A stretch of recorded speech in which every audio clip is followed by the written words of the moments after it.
సాయిరామ్ యాదవ్ గారు నమస్కారం అండి. నమస్కారం అండి. ఎట్లున్నారు, ఏంటి సంగతి? నేను బాగున్నానండి, ఫైన్. మీరు ఎలా ఉన్నారు? నేను బాగున్నాను. ఎక్కడ మీరు proper sir? Born and బాటప్ in Hyderabad only. మన నాంపల్లి, మల్లెపల్లి. మీ గురించి అంటే చదువుతూ తెలుసుకుంటూ ఉంటే ఇంత చిన్న వయసులో ఇంత టైం ఎలా వచ్చిందా మీకు అనిపిస్తుంది. అంటే అంత మీరు ఎప్పుడు మొదలు పెట్టారండి మీ కార్యక్రమాలు, పబ్లిక్ లైఫ్లో మీ ఇన్వాల్వ్మెంట్ అది?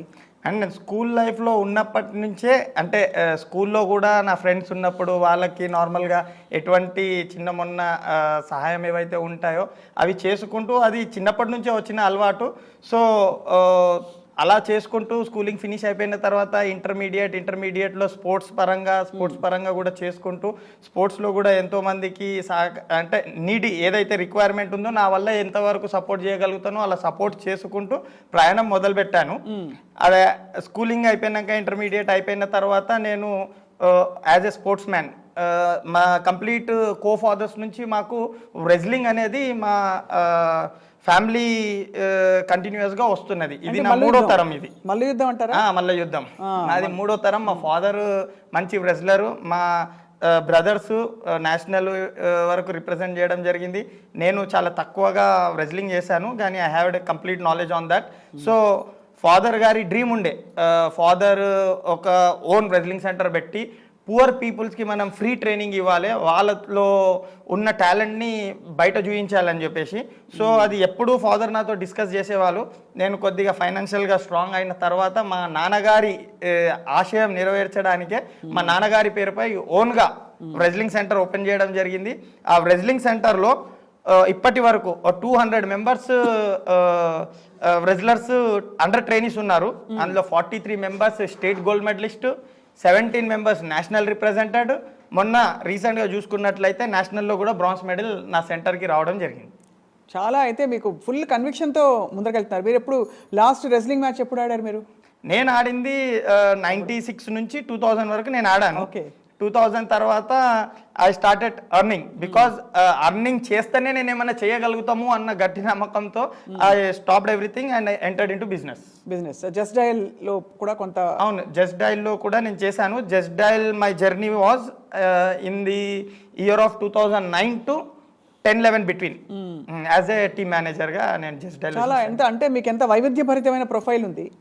అంటే ఒకవైపు రెజ్లింగ్, ఒకవైపు సోషల్ వర్క్, ఇంకోవైపు స్పోర్ట్స్ అన్నిటితో, అంటే ఇతర స్పోర్ట్స్ తో కూడా అనుబంధం ఉండడం, అండ్ మరోవైపు ఆఫ్ కోర్స్ రాజకీయాల్లోకి వచ్చారు. ఎలా ఉంది రాజకీయ జీవితం? ఫైన్, గోయింగ్ గ్రేట్ అండి. నేను 10 సంవత్సరాల నుంచి రాజకీయంలో ఉన్నాను.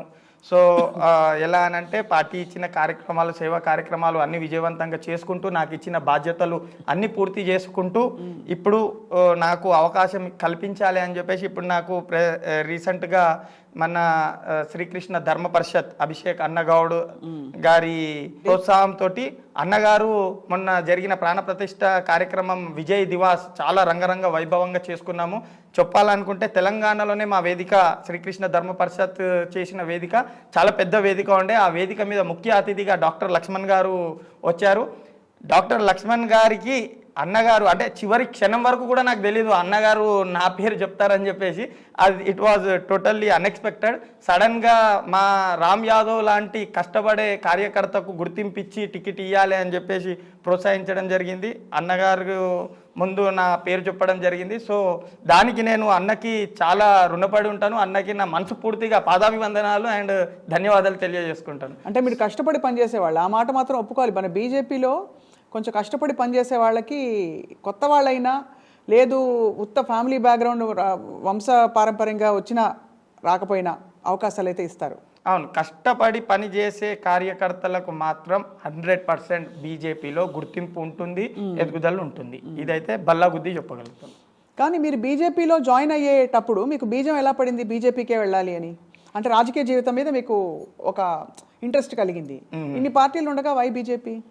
అంటే నేను ఉండేది టోటల్లీ మల్లెపల్లి సెగ్మెంట్ మొత్తం చూసుకున్నట్లయితే మైనారిటీ పీపుల్ ఎక్కువ ఉంటారు. అవును. సో నేను చాలా మట్టుకు సేవా కార్యక్రమాలు ఎలా అనంటే, నేను ఉండే ఏరియా చాలా స్లమ్ ఏరియా.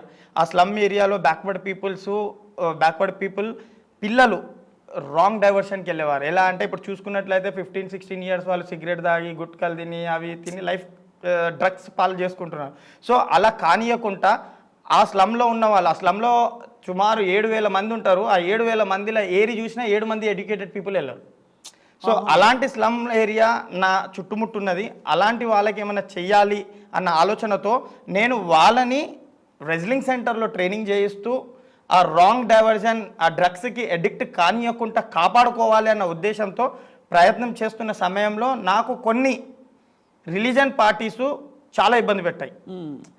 ఎలా అనంటే నా వీడియో ఒకటి బాగా స్క్రోలింగ్ కూడా అయ్యింది, ట్రోలింగ్ అయ్యింది. ఎలా అనంటే నా స్టూడెంట్స్, నా అనుకునే వాళ్ళు నా బర్త్డే రోజు వచ్చి 200 మెంబర్స్ కేక్ కటింగ్ చేయించినప్పుడు వాళ్ళేదో వాళ్ళ ఏజు చిన్న ఏజ్లో యూజ్ చేయని పదాలతో డ్యాన్స్ ఆడడం చేయడం చేసిరు. కాబట్టి ఆపోజిషన్ పార్టీ వాళ్ళు దాన్ని స్క్రోలింగ్ చేసి రాంగ్ ఇంపాక్ట్ తీసుకొచ్చి నాపై కేసులు అవి ఇవి కూడా బనాయించడం. జైలుకి వెళ్ళారు? అవును, వెళ్ళానండి, జైలుకి కూడా వెళ్ళాను. సో ఈ సందర్భంగానే నా పైన ఒత్తిడి చేసి రిమాండ్ చేయించడం జరిగింది. అప్పుడు అనుకున్నాను నేను వీళ్ళని కష్టపడి కాపాడుకున్నా కానీ కూడా నా విజన్ని వీళ్ళు అడ్డుకుంటున్నారు. వాళ్ళు ఏం చూసుకున్నారంటే నేను వీళ్ళని ఈ విధంగా ఏమన్నా సపోర్ట్ చేసుకొని వీళ్ళని మంచి దారికి తీసుకొని వెళితే నేను బలవంతుని అయిపోయి వాళ్ళ రాజకీయానికి ఎక్కడన్నా దెబ్బతీస్తానేమో అన్న ఉద్దేశంతో నన్ను బ్రేక్ చేయడానికే వాళ్ళు నాకు పోలీస్ కేసులు, తప్పుడు కేసులు బనాయించి రిమాండ్ చేయించారు.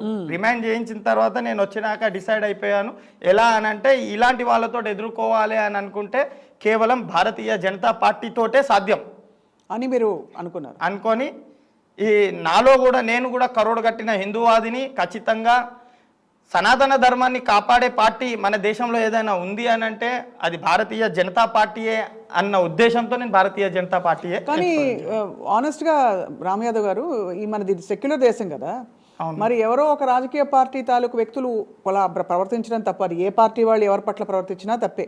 ఇప్పుడు ఉదాహరణకి మీ పార్టీకి సంబంధించిన రాజా సింగ్ గారు నోరు బారేసుకుంటారు, పరుషంగా మాట్లాడతారని ఆయన మీద ఒక ఇది ఉంది. ఎవరు ఎవరిని అట్లా మాట్లాడద్దు, మీరు అన్నది రైటే. కానీ సెక్యులర్ దేశంలో అందరినీ, మీరు అందులో మల్లెపల్లిలో పెరిగారు, కలుపుకుపోయే తత్వం మన దేశంలో ఉండాలని మీరు అనుకోరా? మీరు రామరాజ్యం గురించి మాట్లాడతారు ఉదాహరణకి, మొన్న రామ జన్మభూమి రామాలయ స్థాపన చాలా ఏళ్ల నాటి కళ నెరవేరిందని చెప్పారు కదా, మరి అందరినీ కలుపుకుపోవడం అనేది సాధ్యం కాదంటారా? ఎందుకు సాధ్యం కాదండి, అందరినీ కలుపుకొనే వెళ్తాం మేము. ఇప్పుడు అంటే నా గురించి పర్సనల్గా అడిగినట్లయితే నేను మీకు ఇప్పుడే చెప్పాను, నా సెంటర్లో 200 మంది స్టూడెంట్స్ ఉన్నారని. అందులో 10 to 15% మెంబర్స్ మైనారిటీస్ కూడా ఉన్నారు. వాళ్ళు వస్తే నేను వాళ్ళని కాదు అని అనను. మేము సనాతన ధర్మానికి అగెన్స్ట్ ఉన్న వాళ్ళకి, టెర్రరిజం వాళ్ళకే మేము అగెన్స్ట్. కానీ మైనారిటీ వాళ్ళతోటి మాకు సంబంధం లేదు అని కాదు. మా పార్టీలో మైనారిటీ మోర్చా అని చెప్పేసి కూడా ఒక విభాగం ఉంటుంది. మైనారిటీ మోర్చాకి ఒక అధ్యక్షుడు ఉంటాడు.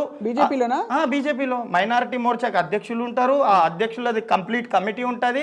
కేవలం రాష్ట్రంలోనే అని కాదు, ప్రతి జిల్లాలో కూడా మైనారిటీ మోర్చా ఉంటుంది. మేము కేవలం ఈ సనాతన ధర్మాన్ని వ్యతిరేకించే రాక్షసులకే మేము అగెన్స్ట్గా పనిచేస్తాం. రైట్. సో మొత్తానికి అయితే మీరు మీ అజెండా బీజేపీతో నెరవేరుతుందని చెప్పి మీరు నమ్మి బీజేపీలోకి వచ్చారు.